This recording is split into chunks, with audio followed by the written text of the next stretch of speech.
नमस्कार, बुलेटिन में आपका स्वागत है। आपके साथ मैं हूं जीनत सिद्दीकी। चलिए हेडलाइंस के बाद बढ़ते हैं खबरों की तरफ। सूबे को भ्रष्टाचार मुक्त बनाने और भ्रष्ट अधिकारियों पर नकेल कसने के लिए सीएम योगी आज एक बड़ा कदम उठाने जा रहे हैं। देखिए स्पेशल रिपोर्ट। योगी सरकार का भ्रष्टाचार पर वार, 300 भ्रष्ट अफसरों पर लटकी तलवार, ऐसे अफसरों को दंडित करेगी सरकार। आज है सिस्टम सुधारने वाला मंगलवार। सीएम योगी ने आज सूबे के दागी अफसरों के खिलाफ लंबित मामलों की फाइल तलब की है। इसे लेकर एक बैठक बुलाई गई है जिसमें 100 से ज्यादा आईएएस, आईपीएस, पीसीएस और पीपीएस अफसरों के मामले शामिल हैं। ऐसे अधिकारियों की कुल संख्या 300 है। बताया जा रहा है कि इसमें सतर्कता और आर्थिक अपराध से जुड़ी फाइलें शामिल हैं। सरकार के इस कदम से भ्रष्ट अधिकारियों में हड़कंप मचा हुआ है। इस बैठक में मुख्य सचिव के साथ प्रमुख सचिव गृह, अभियोजन और सतर्कता विभाग के अफसर मौजूद रहेंगे। ये भी माना जा रहा है कि 2019 के लोकसभा चुनावों से पहले बड़ा संदेश देने के लिए करप्शन के खिलाफ योगी सरकार का ये बड़ा एक्शन साबित होने वाला है। विभागीय सूत्रों की माने तो ये फाइलें गृह विभाग के पास कई महीनों से अटकी हुई थी। इनमें अफसरों के नाम तो सामने आ गए थे, पर दबाव में कार्रवाई नहीं हो सकी थी। कुछ अफसरों के खिलाफ आर्थिक मामलों में कार्रवाई लंबित है। माना जा रहा है कि आज यानी मंगलवार को इस पर कार्रवाई हो सकती है। जिन अफसरों पर कार्रवाई हो सकती है उनमें खनन, शिक्षा, बिजली और खाद्यान्न विभाग के अफसर शामिल हैं। Bureau report, news 18। ऊर्जा मंत्री श्रीकांत शर्मा ने न्यूज 18 से बातचीत में कहा है कि यूपी में भ्रष्ट अफसरों की खैर नहीं है। श्रीकांत शर्मा ने कहा कि यूपी में रहना है तो ईमानदारी से काम करना होगा। प्रदेश की योगी सरकार लगातार भ्रष्ट अफसरों पर कार्रवाई कर रही है। 150 से अधिक अफसरों को उनके काम के आधार पर अब कंपल्सरी रिटायरमेंट भी दिया जा चुका है और अब 300 अफसरों पर फिर कार्रवाई होने जा रही है। हमारे साथ बात करने के लिए मौजूद है उत्तर प्रदेश सरकार के प्रवक्ता और ऊर्जा मंत्री श्रीकांत शर्मा जी। सर, किस तरीके से सरकार जीरो टॉलरेंस पर काम कर रही है? देखिए, भ्रष्टाचार को लेकर जीरो टॉलरेंस की नीति पर हमारी योगी जी की सरकार काम कर रही है और मोदी जी की जो सरकार है केंद्र में है, उस सरकार का अनुसरण हम लोग कर रहे हैं। भ्रष्टाचार को उत्तर प्रदेश में स्वीकार नहीं किया जाएगा, क्योंकि भ्रष्टाचार एक बड़ी वजह है। उत्तर प्रदेश के विकास में बाधा अगर उत्पन्न हुई है तो भ्रष्टाचार के कारण हुई है। पूर्व सरकारों का केवल एक ही सिर्फ काम था कि भ्रष्टाचार को कैसे बढ़ाया जाए, अपने घरों को कैसे भरा जाए, और आम जनता से उनका कोई सरोकार नहीं था। लेकिन योगी आदित्यनाथ की सरकार में भ्रष्टाचार को लेकर कहीं कोई स्थान नहीं है। भ्रष्टाचार के को लेकर किसी भी फाइल में अगर हमको कहीं स्मेल आएगी, अगर भ्रष्टाचार की बदबू आएगी, तो उस फाइल को माननीय मुख्यमंत्री जी तलब करते हैं और उसमें जो भी दोषी है उसके खिलाफ हम कठोर कार्रवाई करेंगे। 300 अफसरों की और नेताओं की फाइलें लंबित हैं पूर्ववर्ती सरकारों की। एक बड़ी संख्या है कि 10 सालों से उस पर कोई कार्रवाई नहीं हुई। इसमें जिन अफसरों ने इस फाइलों को दबा रखा है, आज मुख्यमंत्री जी ने तलब भी किया है, तो क्या कार्रवाई होने वाली है?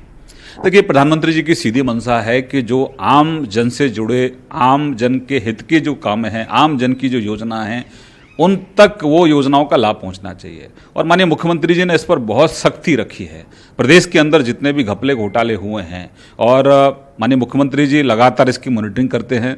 जहां जहां पर आम जन के साथ धोखाधड़ी हुई है, आम जन के साथ विश्वासघात हुआ है, आम जन से जुड़े हुए जो प्रोजेक्ट्स हैं जो डिले हुए हैं और कहीं ना कहीं अधिकारियों ने उसमें अपनी मनमानी की है, उन सभी फाइलों को माननीय मुख्यमंत्री जी तलब कर रहे हैं और ऐसे अधिकारियों को चिन्हित भी किया गया है और कठोर कार्रवाई हमारी सरकार उन अधिकारियों के खिलाफ करेगी। बहुत बहुत धन्यवाद देते उत्तर प्रदेश सरकार के मंत्री, ऊर्जा मंत्री श्रीकांत शर्मा जी, जिन्होंने साफ तौर पर कहा कि सरकार भ्रष्टाचार को रोकने के लिए हर कदम उठाएगी और फाइलें खुद मुख्यमंत्री तलब कर रहे हैं और ऐसे अफसरों के खिलाफ बड़ी कार्रवाई की जाएगी। अगर उत्तर प्रदेश में रहना है तो ईमानदारी से रहना होगा, नहीं तो वो नौकरी छोड़ दें, छुट्टी लेकर घर जा सकते हैं या फिर उन्हें फिर जेल की हवालात खानी पड़ेगी। वीडियो जर्नलिस्ट गोपी गिरी के साथ अजीत सिंह, न्यूज़ 18, लखनऊ। यूपी में अब भ्रष्ट अफसरों की खैर नहीं है। मुख्यमंत्री ने ऐसे 300 अफसरों की फाइलें तलब की हैं जो लंबे समय से ईओडब्ल्यू और विजिलेंस में लंबित पड़ी हैं। इन फाइलों के पीछे या तो ब्यूरोक्रेट्स हैं या फिर बड़े माननी, जिनकी वजह से इन भ्रष्टाचारी अफसरों पर कोई कार्रवाई नहीं हो पा रही है। इस सूची में 100 से अधिक आईएएस और आईपीएस भी शामिल हैं और कई सफेद पोस्ट माननी भी। मुख्यमंत्री ने फाइलें खुद तलब की है और प्रमुख सचिव गृह से एक रिपोर्ट मांगी है। यानी अब उत्तर प्रदेश में इन भ्रष्ट अफसरों को या तो घर जाना होगा या फिर जेल की हवालात खानी पड़ेगी। वीडियो जर्नलिस्ट गोपी गिरी के साथ अजीत सिंह, न्यूज़ 18, लखनऊ।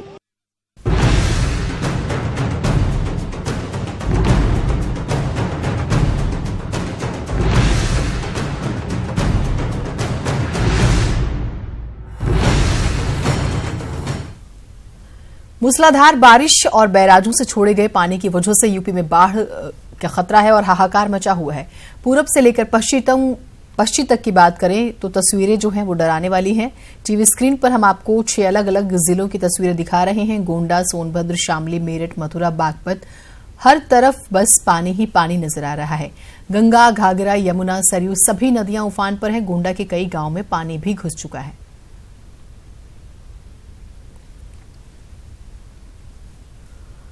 कानपुर देहात में मूसलाधार बारिश अब मुसीबत बन गई है। पिछले 48 घंटों से हो रही बारिश में कई घर गिर गए। अलग अलग मकान गिरने की घटना में 2 बच्चों सहित 3 लोगों के मारे जाने की भी खबरें मिल रही हैं। गांव में पानी भर गया है। हाल में बनी सड़क जो है वो बारिश में बह गई। कानपुर देहात के रसूलाबाद के कोठारा गांव में बारिश से कच्चा मकान गिर गया, जिसमें दबकर एक बुजुर्ग की जान चली गई। आज सुबह हिसावा गांव में 7 साल की मासूम सबीहा की मौत मकान के मलबे में दबकर हो गई। सिकंदरा में भी एक 8 साल के बच्चे की मौत हो गई। चारों तरफ पानी है और गांव वाले परेशान हैं।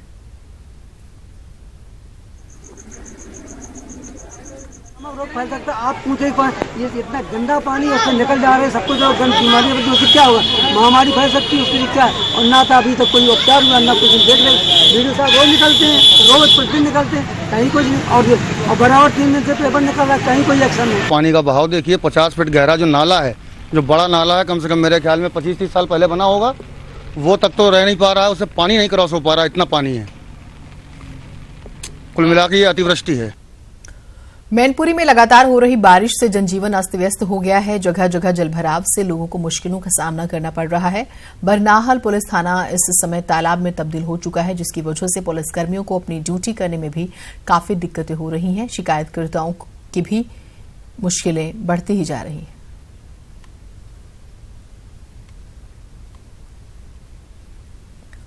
लगातार 36 घंटे से हो रही बारिश ने उन्नाव नगरपालिका के विकास के दावों की पोल खोल दी है।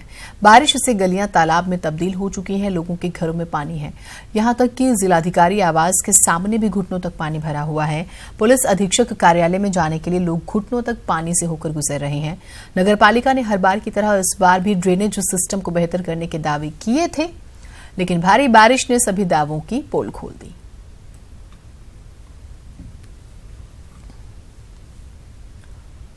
पहाड़ों पर हो रही बारिश से गंगा का जलस्तर लगातार बढ़ता ही जा रहा है। हापुड़ जिले के गढ़मुक्तेश्वर में गंगा पूरी तरह से उफान पर है और लगातार गंगा किनारे कटान हो रहा है। गंगा किनारे बसे लगभग 250 गांव पर बाढ़ का खतरा मंडराने लगा है। किसानों की सैकड़ों बीघा फसल पूरी तरह से जलमग्न हो गई है। गढ़मुक्तेश्वर में गंगा खतरे के निशान के करीब बह रही है। जलस्तर थोड़ा और बढ़ा तो कई गांव बाढ़ की चपेट में आ जाएंगे। किसानों की फसलें जहां लहलहाया करती थी, वहां आज गंगा की धारा बह रही है। पहाड़ों पर हो रही बारिश के कारण हापुड़ के गढ़मुक्तेश्वर में गंगा पूरी तरह से उफान पर है। आप तस्वीरों में देख सकते हैं, मेरे पीछे इस वक्त मैं गंगा किनारे खड़ा हुआ हूं और यहाँ पर कभी जहां आज गंगा की धारा बह रही है, यहाँ कभी फसलें लहलाती थी किसानों की। और आप तस्वीरों में देख सकते हैं जो एक नाव है, उस पर कुछ जो ग्रामीण है, कुछ महिलाएं हैं, वो सवार है। पशुओं का चारा लाने तक के लिए किसानों को भारी परेशानी का सामना करना पड़ रहा है। पूरी तरह से जो फसल है वो जलमग्न हो गई है। आप तस्वीरों में देख सकते हैं जो पशुओं का चारा है पूरी तरह नाव पर लदा हुआ है। ऐसे में अगर ये नाव पलट जाती है तो एक बड़ा हादसा भी यहाँ पर हो सकता है, लेकिन जो जिम्मेदार प्रशासन है वह अभी यहाँ तक नहीं पहुँचा। आप देख सकते हैं इस तरफ मेरे पीछे जो धान की फसल है, ईख है और ज्वार, तमाम जो फसलें हैं वो पूरी तरीके के से जो जलमग्न हो गई हैं। किसानों को लाखों रुपए का नुकसान हुआ है। सैकड़ों बीघा फसल जो है वो यहाँ पर जलमग्न हो गई है। तो जिला प्रशासन की तरफ से अभी तक किसानों या ग्रामीणों के लिए कोई राहत की मदद नहीं दी गई है। कैमरा पर्सन विजय के साथ विपिन गिरी, न्यूज़ 18 हापुड़। पहाड़ी इलाकों में बारिश और बैराजों से लगातार वाटर डिस्चार्ज होने से घाघरा और सरयू नदी का जलस्तर बढ़ गया है। नदी के किनारे बसे गांव में पानी घुस चुका है। कर्नलगंज और तरबगंज इलाके में बाढ़ का खतरा बढ़ा हुआ है। शारदा, गिरिजा और सरयू बैराजों से लगातार पानी छोड़ा जा रहा है। लगभग 2.25 लाख क्यूसेक पानी छोड़े जाने से घाघरा खतरे के निशान से 20 सेंटीमीटर ऊपर बह रही है। जिला प्रशासन ने बाढ़ चौकियों को सक्रिय किया है। हालांकि प्रशासन के इंतजामों से गांव वाले संतुष्ट नहीं हैं। पानी घुसने की वजह से तलहटी इलाकों से ग्रामीणों का पलायन शुरू हो गया। घाघरा उफान पर है और प्राप्त सूचना के अनुसार अभी खतरे के निशान के आसपास या उससे थोड़ा सा ऊपर रात में बढ़ने की आसार नज़र आ रहे हैं।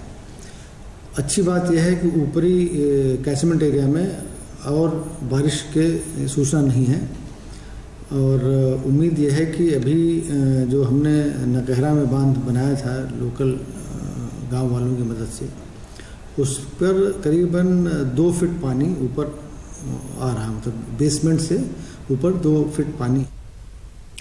लगातार 36 घंटे से हो रही बारिश ने उन्नाव नगर पालिका के विकास के दावों की पोल खोल दी। बारिश से गलियां तालाब में तब्दील हो चुकी हैं, लोगों के घरों में पानी घुस चुका है, यहां तक कि जिलाधिकारी आवास के सामने भी घुटनों तक पानी भरा हुआ है। पुलिस अधीक्षक कार्यालय जाने में लोगों को दिक्कतें हो रही हैं।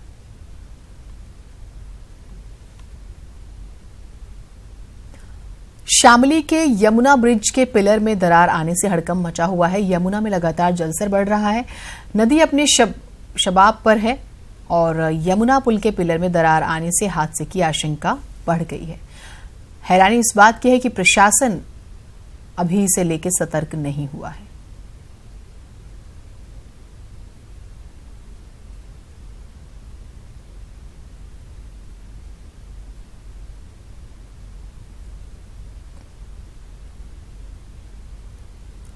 तो कैबिनेट मीटिंग और उसके बाद एक प्रेस कॉन्फ्रेंस हो रही है, जरा सुनिए।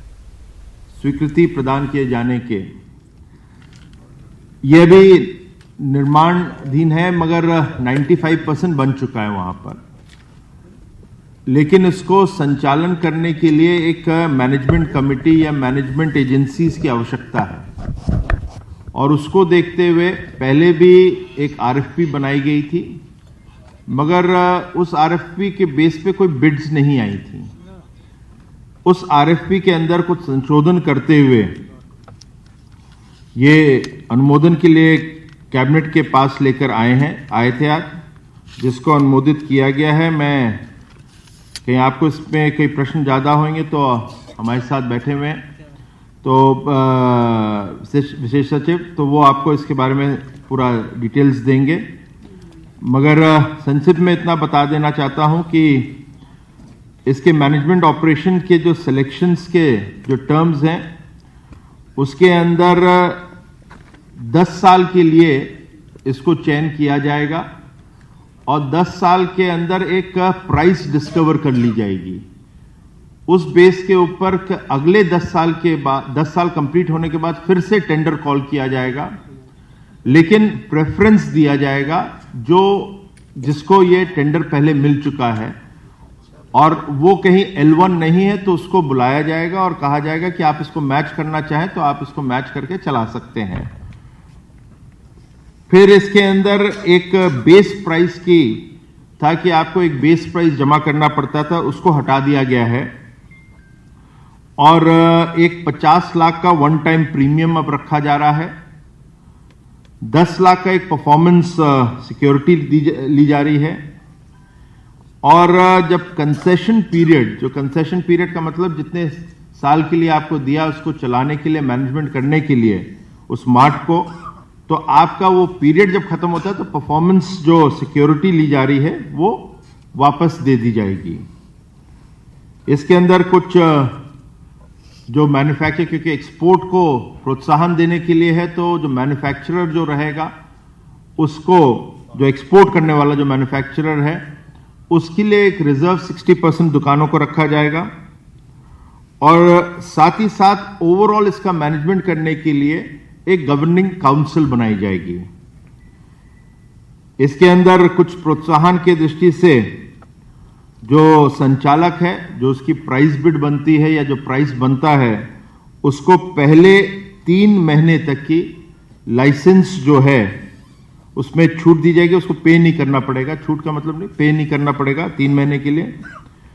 फिर जो चौथा महीना उसमें 1/4 है, 5वें महीने हाफ है, फिर 6वें महीने फिर 1/4 है, जो फीस का अमाउंट देना जो पड़ता है, और इसी तरह से 7वें महीने वो पूरा दे देंगे। तो 3 महीने तक की कुछ नहीं देना, उसके बाद जो है अलग अलग पीरियड में जो टोटल अमाउंट है उसका परसेंटेज देना पड़ेगा। 7वें महीने वो कंप्लीट हो जाएगा और 3 वर्ष बाद चौथे वर्ष से लाइसेंस। और चलिए बढ़ते हैं कुछ और खबरों की तरफ। प्रदेश में बारिश और बाढ़ से बिगड़ते हालातों को लेकर सोमवार देर शाम मुख्यमंत्री योगी ने एक हाई लेवल मीटिंग बुलाई और अफसरों को जरूरी निर्देश भी दिए।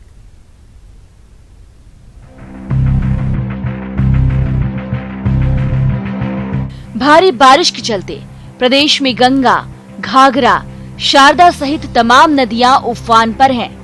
बाढ़ से बिगड़ते हालातों को लेकर सीएम योगी ने लखनऊ में अधिकारियों के साथ एक मीटिंग की। हैवी रेन के कारण और पहाड़ों में ज़्यादा बारिश होने के बाद बाढ़ की आशंकाएं भी बनी हुई हैं। हम उसके लिए पूरी तैयार हैं। हर जिलाधिकारी से और आसपास के जिलाधिकारियों से भी इस बारे में कहा गया है कि जहां कहीं भी ऐसी स्थिति पैदा होती है तो पहले से हमारी नौकाएं, मोटर बोट, ये सारी तैयारियां होनी चाहिए। बारिश और बाढ़ को लेकर हुई इस हाई लेवल मीटिंग में कई विभागों के अधिकारी मौजूद रहे।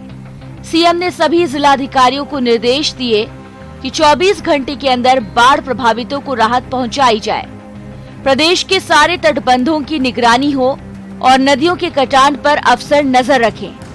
जर्जर मकानों को चिन्हित कर उन्हें खाली कराया जाए। बाढ़ प्रभावितों को सुरक्षित स्थानों पर पहुंचाकर उनके खाने पीने का इंतजाम किया जाए। शहर हो या गांव, जितने भी जर्जर आवास हैं, आवासों से उन लोगों को खाली करवा करके सुरक्षित स्थानों पर पहुंचाने और उनकी सुरक्षित व्यवस्था रखने की व्यवस्था एक तो की जाए। पूरब से लेकर पश्चिम तक हर तरफ नदियों के उफान से त्राहिमाम मचा हुआ है। 20 से ज्यादा जिलों के सैकड़ों गांवों पर बाढ़ का खतरा मंडरा रहा है। नदियां जिस तरह रौद्र रूप दिखा रही हैं, उससे आने वाले दिन तटवर्ती इलाकों के लोगों के लिए मुश्किल भरे होने वाले हैं। देखना होगा कि क्या जिलों में अफसर उतने ही गंभीर दिखेंगे जितने सीएम दिख रहे हैं। Bureau report, news 18। और इसी बीच एक बड़ी खबर हल्द्वानी से आ रही है। बच्चे का शव बरामद हुआ है। कल पांव फिसलने से नाले में बह गया था बच्चा। बिठौरिया का निवासी था 6 साल का कार्तिक। तो 6 साल के एक मासूम बच्चे की जान चली गई। कल उसका पांव फिसल गया था और वो नाले में बह गया। और क्योंकि इन दिनों सिर्फ पानी ही पानी है चारों तरफ और एक मासूम बच्चे की जान चली गई, बेहद ही दुखद। पहाड़ में बारिश के बाद जनजीवन पहाड़ सा हो गया है। बारिश के बाद जहां आम रास्ते और नेशनल हाईवे बंद चल रहे हैं, तो वहीं लोगों की आम जिंदगी भी दुश्वार हो गई है। हम आपको कुछ तस्वीरें दिखाते हैं। इन तस्वीरों को देखकर आप अंदाजा लगा सकते हैं कि पहाड़ के लोग किन मुश्किल हालातों में जी रहे हैं।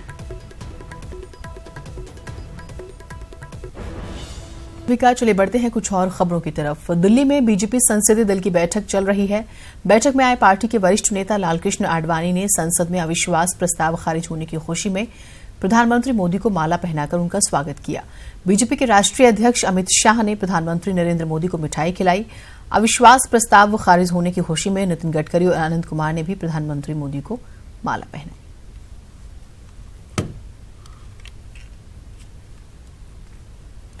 वहीं बीजेपी संसदीय दल की बैठक में पहुंचने से पहले एक और रोचक तस्वीर दिखी। इटावा से सांसद अशोक दोहरे भी संसदीय दल की मीटिंग में पहुंचे थे। युवा सांसद पीएम मोदी के आने का इंतजार कर रहे थे। जैसे ही पीएम मोदी पहुंचे, तुरंत दोहरे ने झुककर पीएम मोदी के पैर छुए। प्रधानमंत्री मोदी ने दोहरे को पैर छूने से रोका और उनसे कुछ कहा भी। हालांकि इससे अलग पीएम मोदी ने बाद में दोहरे की पीठ भी थपथपाई और फिर आगे बढ़ गए।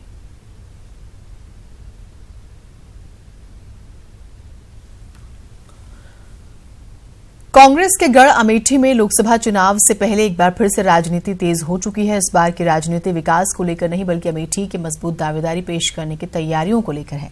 यहां 2014 के लोकसभा चुनाव के बाद से ही करीब 300 संघ की शाखाएं संचालित हो रही हैं। लोकसभा चुनाव में राहुल को मात देने के लिए स्मृति ईरानी के लिए संघ चुनाव से पहले जमीन तैयार करने में जुटा है। भाजपा जिलाध्यक्ष ने कहा है कि स्मृति ईरानी की तुलना में राहुल गांधी इस बार के लोकसभा चुनाव में दूर दूर तक टिकने वाले नहीं है और अमेठी की जनता इस बार राहुल को नकार देगी। कांग्रेस का कहना है कि आरएसएस के लोग चाहे जितना अमेठी में घूम ले, अमेठी के लोग झांसे में नहीं आने वाले। तो हर बूथ पर 21 कार्यकर्ताओं की कमेटी बना लिया है उन कार्यकर्ताओं में महिलाएं भी हैं, युवा भी हैं, पिछड़ी जात के भी लोग हैं, अनुसूचित जात के लोग हैं। एक बहुत लंबी कार्यकर्ताओं की श्रृंखला बीजेपी में इस समय खड़ी है और इस बार निश्चित रूप से भारतीय जनता पार्टी की प्रत्याशी ही यहाँ से चुनाव जीतेंगी और राहुल गांधी को कहीं दूसरे स्थान तलाश करना पड़ेगा। और राहुल गांधी अगर यहाँ अमेठी में चुनाव लड़े तो इस बार वो पराजित होकर के उसी प्रकार से जाएंगे जैसे कि लोकसभा में वो पराजित हुए हैं। मैं अमेठी की जो बात करते हैं, ये आरएसएस के लोग चाहे जितना गाँव में घूम लें, चाहे जितना संगठन बना लें, लेकिन अमेठी का हर युवा, किसान, महिलाएं, सब लोग अच्छी तरीके से इनकी झांसेबाजी को, उनकी झूठी बातों को जान चुके हैं। खासतौर से युवा, नौजवान, वो पूरी तरीके से जो इनके 2 करोड़ का रोजगार का वादा था उसकी समझ में आ। खबर गोरखपुर से है। राजनीतिक पार्टियां कभी भी देवी देवताओं के मंदिर में दूसरे दल की सुख शांति के लिए पूजा अर्चना करते आपने कभी नहीं देखी होंगी, लेकिन विश्व हिंदू परिषद की फायर ब्रांड वक्ता साध्वी प्राची इन दिनों सावन के महीने में शिव मंदिर में जाकर कांग्रेस अध्यक्ष राहुल गांधी की शादी के लिए एक अच्छी लड़की के लिए प्रार्थना और पूजा कर रही हैं। साध्वी प्राची ने गोरखनाथ मंदिर पहुंचकर शिव अवतार गुरु गोरखनाथ की पूजा अर्चना कर राहुल गांधी की शादी के लिए प्रार्थना की। कहा कि सत्ता तो उन्हें नहीं मिली पर उम्र बढ़ती जा रही है, इसलिए भगवान से यही प्रार्थना है कि इनकी शादी हो जाए। मैं भी एक मन्नत लेकर के आई हूँ बाबा गोरखनाथ मंदिर में, क्योंकि बाबा गोरखनाथ जी भगवान शिव के अवतार माने जाते, पूरा देश जानता है। इसलिए मैं यहाँ आई हूँ गोरखनाथ मंदिर में, बाबा से प्रार्थना करने आई हूँ कि देश की सत्ता तो केवल नरेंद्र मोदी जी ही संभालेंगे, बहुमत किसी भी सूरत में कांग्रेस को नहीं मिल पाएगा। बाबा जी ये दया करो, मेरी विनती है, मेरी प्रार्थना है बाबा गोरखनाथ जी से कम राहुल गांधी की शादी जल्दी करा दो। बहुमत नहीं मिलेगा, बहुत तो दिलवा दो, मेरी ये प्रार्थना।